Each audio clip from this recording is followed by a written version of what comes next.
What's up, broods and brudettes? It's the Pico Dudes. I'm Jeremy Hidalgo, and with me is Sam, the gorgeous brewer himself, Rathert. Oh, I kind of put that himself in there. I probably shouldn't have said that, but The gorgeous brewer himself. can we try that again? No. I lose some of the impact because didn't know what I was gonna say, and now, Well, no, the impact happened. And I see that you've made a pun. ha ha ha. Why did we make a pun? Because we're reviewing We got some Gorgeous Harvest Ale today. Gourdeous Harvest Ale. I mean, today, the first day of November, is a perfect day to review a Gorgeous Harvest Ale. Especially after we got to drink some of it yesterday. Oh, holy moly, yeah, we'll talk about that too. Yeah, but it is, so it's a Pico brew pack, and you brewed it up, and we're going to review it in case that wasn't clear by the last 56 seconds. Stay tuned, kids. Coming up next. After these messages.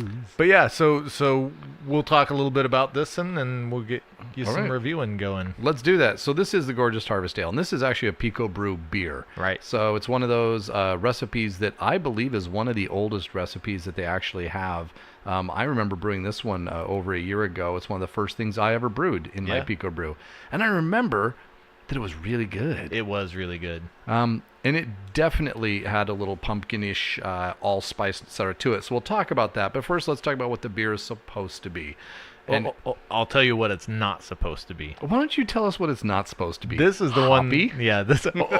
Yes, it's not supposed to be hoppy. This is the one that I screwed up, and I think I got this one and one of the other beers I brewed mixed up, and I actually dry hopped it with the packets from an IPA. Uh-huh. And we tried it. I brought mine in like a week before you Yes. did, and we tried it, and we were like, oh, that's not exactly what I thought. Still and it's one of not the so- first beers we'd brewed, and we Yeah. were like, "Ooh, this Pico Brew."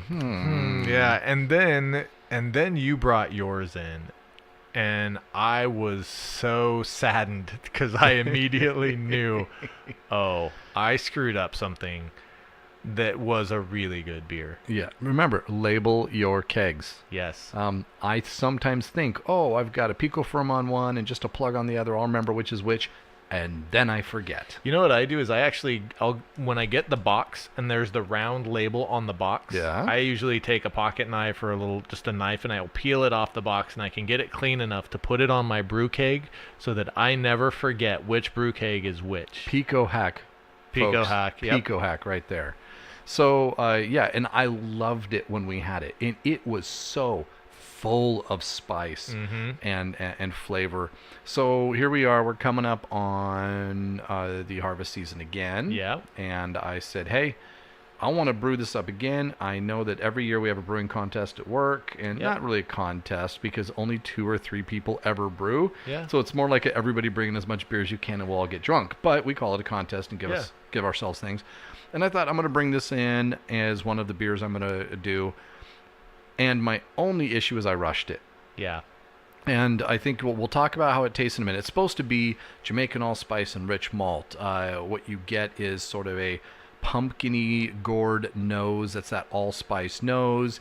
You get a taste. It's got rich malt, and then bam, that spice comes Yeah. back on the finish and the pumpkin. And everyone even described it yesterday. It's like you just swallowed a piece of pumpkin pie. Yes. It's a light pumpkin pie flavor, or even like I've had sweet potato pie that it's really similar to, and I think sweet potato pie is a little bit lighter in just that gourdy, squashy, pumpkin-y flavor, and I'd say that this batch is a little bit more along those lines, as opposed to the It's one you more brewed sweet last potato with a year. little cinnamon. The one you brewed last year was pumpkin pie that you buy so from much. Costco, or that your grandma makes, or that is just super, super good.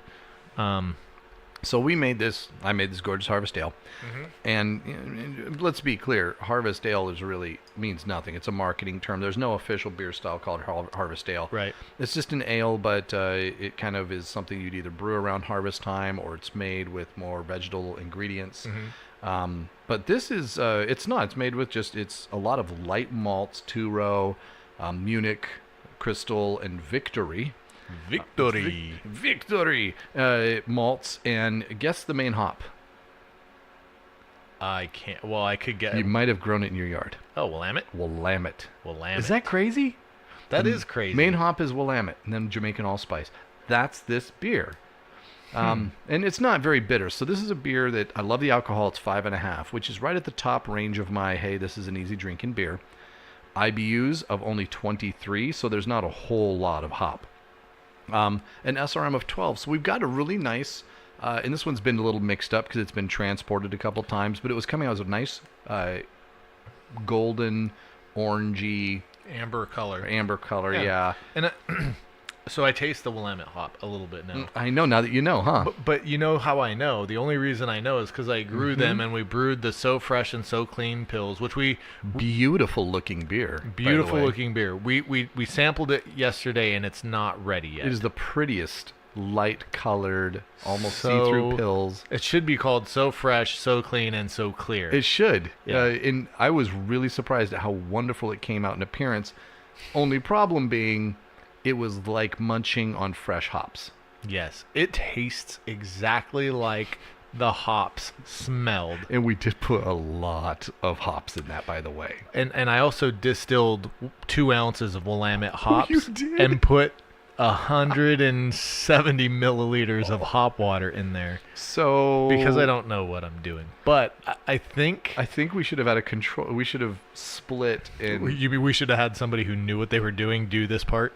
'Cause I'm kind of bummed that we'll have to reorder the PicoPak and do it without the hop water part. Yeah. Because, we'll have to do that. Yeah. Like tonight. I'll reorder We'll that. reorder that, do Stefan right about that PicoPak that he invented, right? Yeah. And built it himself. Yeah. Because it is a beautiful looking beer. And even, it looks good. It's got good mouth feel.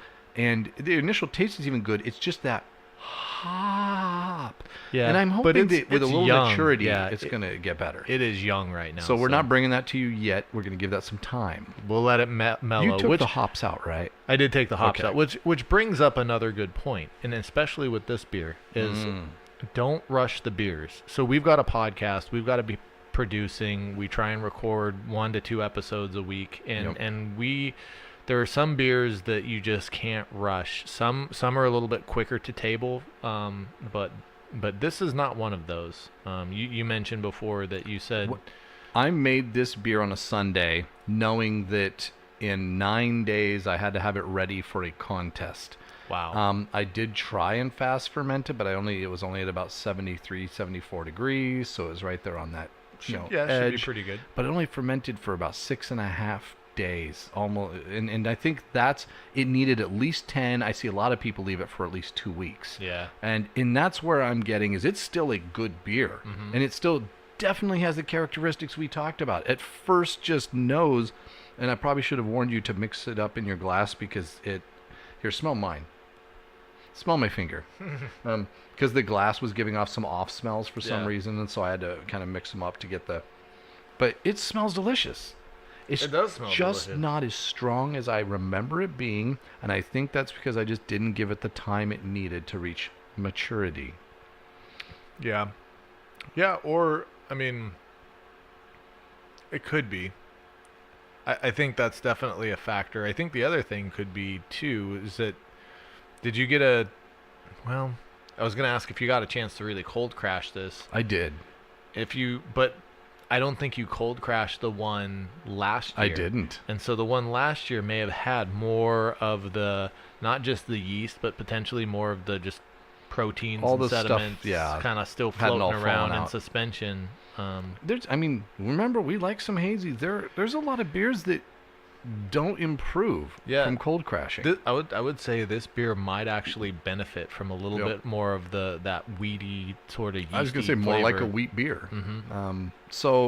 But it's really good. And we did have this beer out with several others yesterday alongside some beers from Georgetown, etc. And the keg is almost gone. It is. We had 4 beers. One had a head start, but it was the episode that we released on Halloween, which is the Banger Brewing Black IPA. And by the way, that was everyone's favorite. Hands down, yeah. As you went around, everybody was, hey, easy drinking, as we've said on the episode, unique, easy drinking, delicious. You don't taste almost 100 IBUs out of it. I think, to be fair, that was the style that is is the most safe or the most common that people are, that we, that people drink, right? So the other ones that it was up against was the smoky Berliner Blut. Well, and which was weird because it was either first or last. Yeah. And it didn't come in last because enough people picked it first or second that it moved up. Right, right. There was some people who loved it, and then a lot of people that like, not for me. Yeah, so the 4 beers, we had the Gourdeous Ale, the Berliner Blut, the Black IPA, and then we had the Monk's Uncle Belgian Triple. Second take on the Monk's Uncle. Second take. Which we're actually going to do probably in our next episode. Yeah, exactly. So you had the exploded PicoPak on that. Yeah. And you brewed it anyway. Yep. And I added the carbing sugar, and it made a huge difference that now we're discovering. But yep. But that aside, those are all different types of beers, and they're not common. Like, people don't usually just go out and go, I'm going to buy a Belgian Triple and 2 of them are nearly 9% alcohol, which loses drinkability. Yeah, for sure. So what's the other thing that's interesting about this is, even though it placed last, how much beer is left in this keg? I know when you go to it placed last, but then when you go and weigh that keg here, and I don't know what you've got left in yours, but feel this little keg. There's not that much left in this keg. No, there's like a half a glass. And that thing there was all full when we started. I'd say there's a quarter to maybe even a third of the Monk's Uncle left. Yeah. Which placed first. No, second. Black IPA was first. Okay. Black IPA was first. Yeah. That one's gone. Exactly. Black IPA went through, and then somehow the Gorgeous went through. The Smoky that had been drunk previously is still half full. Is it? Yeah, it's still half full. and you could maybe like that beer. Well, I won't get into it. We did do an episode on it. We did an episode. It'll be the one that airs right before this. And we liked it a lot. However, you can't drink a lot of it. You can't drink a lot of it. But I'll say this. The second time, it's maturing with age. The second time I had it, it was even better than when we did it on the podcast. Yeah, and don't rush the beer, because that beer is growing on me. We tried it right after you racked it. It's the one that we did one of the videos on. And everyone went, we tried it before we went off to Oktoberfest. Yeah. And everyone spit it out and was like, oh, that is horrible. It just needed time. It was wet Band-Aid. Wet Band-Aid. It was Burn Victim. It was... Yeah. And so we did our review on it last week. You brought it in yesterday, and yesterday I went back. That's the beer I drank the most of yesterday. Actually, it ended up because I went back and had my last 2 or 3 glasses of that. Yeah, small glasses, but still. And we had a gentleman who was just a Scotch drinker who was also there at our parties. One of the employees. Was that Caleb? I don't remember his name. But it could be, and he just loved it. Yeah. He was all about it. He tried the other ones, and then he went back and filled his glass up 2 or 3 times. Yeah. And we even talked. I said, I have a bottle of Scotch that it's Ardbeg, and this reminds me of Ardbeg. It's like very smoky. And he named another Scotch which I wrote down, but had probably drunk too much to actually remember today. And he said it was just like that Scotch, almost spot on. And so. That's us just realizing the heater's on. Go turn it off, Sam. But that beer is one that was recommended to us, and the things that's Sam zipping his jacket down. That'd be a really long zipper noise for pants. I don't know why you had to explain something that I'm sure no one heard. No, I heard it in my headphones, so it's probably going to come through. So, anyways, trying to get back on track now. I'll cut all of this out. Sure you will. So I know we're not talking a lot about this beer, and I hate to say it, I don't know if there's a lot to talk about. It is unique. It's a great harvest ale, if you want to talk about that not official style. It has the allspice. It has the pumpkin or, sweet potato, as you said. It's a fine beer. It is a fine beer. It's nice and not as easy. Good as I remember, but it's a fine beer. Yeah. It's What would you rate this beer? I'm gonna rate this one at, let's say, I'm gonna rate it about a 3.5.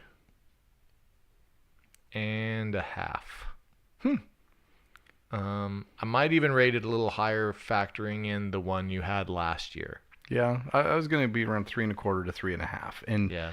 the thing is it something I'd brew again? It is, because I have brewed it again. Yeah. And is it something I will brew again? It is something I will brew again. So I have to be a 3.5 on it. I'm going to brew it again for sure, just because I messed up the first time. And also because I think this is a beer that you could brew and have ready at Thanksgiving. So good. Or even just to watch during a football game. Thumpball game. Yeah, a thumpball game. I'm a big thumpball fan.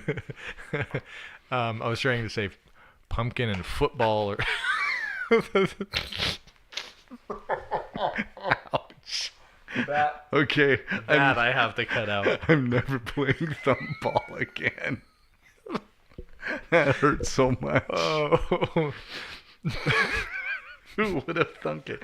Who would have thumped it? I feel like I'm going to throw up. Don't play thumpball. Worst sport ever. Who came up with this one? You should at least get a cup. Sorry. Obviously, the beer's already getting to us. Gourdeous Harvest Ale. Are we 3.5? Can we go 3.5? And maybe next year we'll decide to do something else. Yeah, we'll do it again. Because I think it's good. I think it fits into a slot, but I think it can be outshined by some of the other beers available to us. Yeah, in fact, we had one of the gentlemen at our party did say, he said, it's pretty good for a pumpkin beer. It's nice light drinking. He goes, but it didn't. And it's a little unfair because it's been a bit rushed, and maybe both packs were rushed. We'll have to take our time with the next one and maybe do a comparison in between the two of us and see if we can notice any differences in brewing. But he did say it doesn't. He likes the darker, fuller flavored beers that were like Elysian's Night Owl or something like that, which is a really full body amber ale, and so it's definitely not that. It's a lighter drinking beer. Hint of pumpkin pie, 3.5 stars. Go buy a pack and brew it up for the holidays, and don't play thumpball. Don't ever play thumpball unless you're playing with someone else's. And on that note, Pico Dudes out. You've reached the end of another episode of the Pico Dudes podcast. Connect with us at picodudes.com, Facebook, Instagram, or Twitter.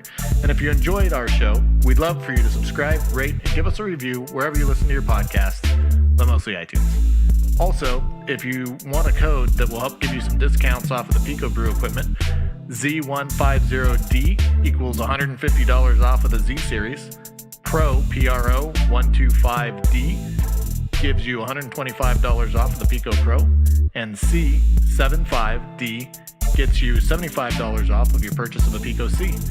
We hope you enjoy listening. Look forward to hearing from you. Pico Dudes out.